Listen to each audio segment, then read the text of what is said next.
2023년 3월 31일 마태복음 26장 1절에서 16절 말씀 묵상합니다. 예수님의 마지막 5번째 가르침은 종말의 징조와 재림의 때에 초점을 둔 묵시적 성격의 가르침이었습니다. 가르침이 끝나자 예수님은 제자들에게 이틀 후에 있을 충격적인 사건을 예시합니다. 예수님은 이제 6월절이 이틀 앞에 다가왔다고 말씀하시며 인자가 십자가에 못 박히기 위하여 팔릴 것이라고 제자들에게 말씀하십니다. 같은 시간에 예수님과의 논쟁으로 한바탕 수모를 겪었던 종교 지도자들이 다시 머리를 맞댑니다. 장소는 대제사장의 간정이며 대제사장은 안나스의 사위인 가야바입니다. 이들을 모인 이유는 어떻게든 예수님을 죽이고자 모인 것입니다. 그들의 모임의 결론은 밀라는 우려에 명절에는 죽이지 말자는 것이었습니다. 당시 예루살렘 성 백성들은 예수님에 대해 큰 관심이 없었지만 갈릴리에서부터 온 자들과 순례객들이 예수님을 추종했기에 그들만으로도 명절에 예루살렘 성 안의 분위기를 뒤흔들 수 있었습니다. 하지만 그들의 계략은 뜻밖에도 예수 공동체 내부의 배신으로 긴급히 수정이 됩니다. 곧바로 유다 이야기로 이어져도 이상할 것이 없지만 마태는 그 전에 아주 중요한 사건 하나를 끼워 소개합니다. 그 사건은 향유를 부은 여인의 이야기입니다.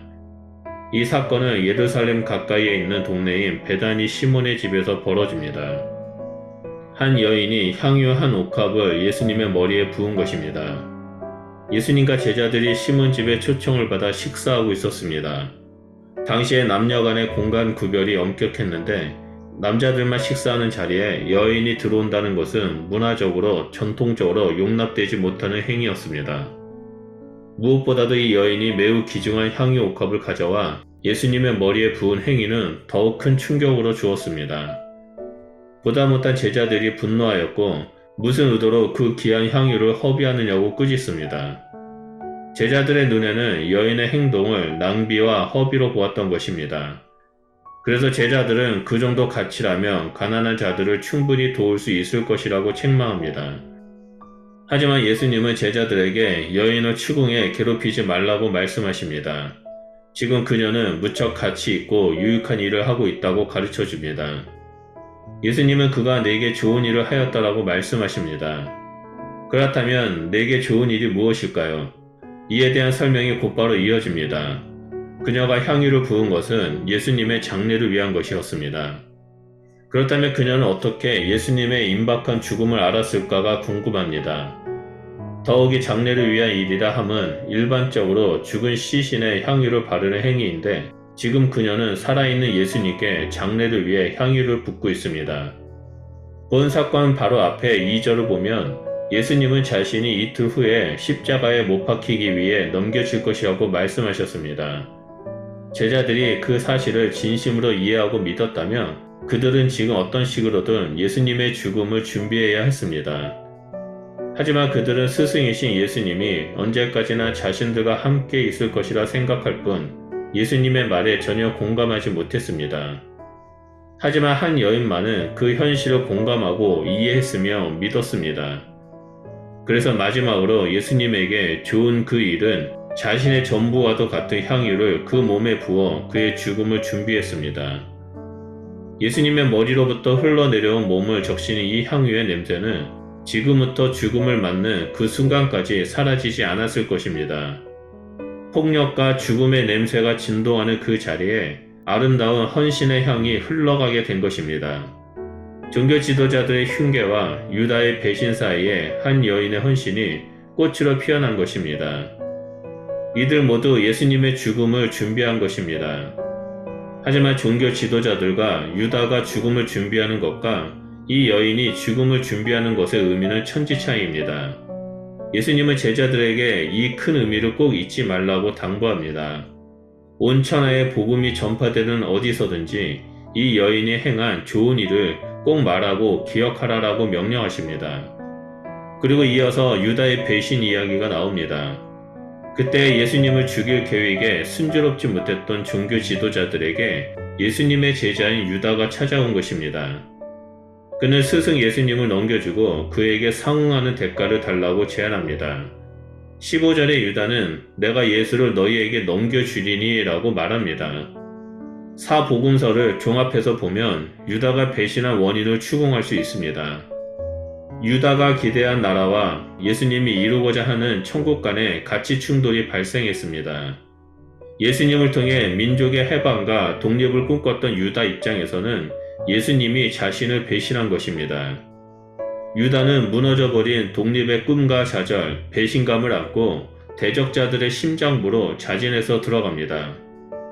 그리고 자신의 스승의 목을 내어주겠다는 약속을 하고 그 대가로 은 30을 받습니다.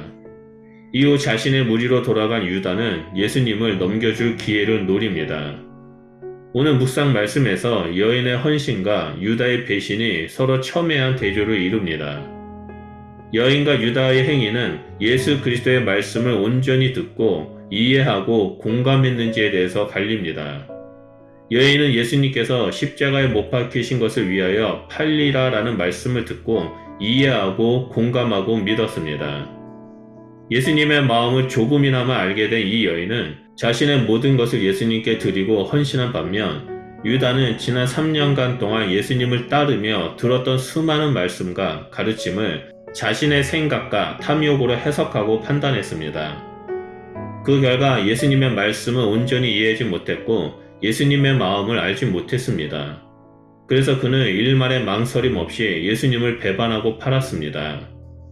이를 통해 마지막 때에 성도의 삶을 살아가는 것이 무엇인지를 묵상할 수 있습니다. 우리는 나의 머릿속에 있는 나의 생각, 탐욕, 욕심 등의 필터를 제거해야만 합니다. 만약에 제거하지 못한다면 유다처럼 말씀을 깨닫지 못하고 하나님 아버지의 마음을 오해할 수 있습니다. 우리 머릿속에 나의 생각이라는 필터를 제거하고 성령님의 도우심을 받아 예수님의 말씀을 깊이 묵상하고 깨달아야 합니다. 그래서 말씀의 온전한 의미를 깨닫고 이해하고 공감하며 예수 그리스도께 온전한 헌신을 하는 자가 되어야 합니다. 하나님 아버지의 마음을 온전히 알고 헌신하는 우리를 통해 절망과 좌절, 죽음의 냄새가 가득한 곳에 그리스도의 향기가 울려 퍼지게 될 것입니다. 우리 성도님들은 그리스도의 향기입니다.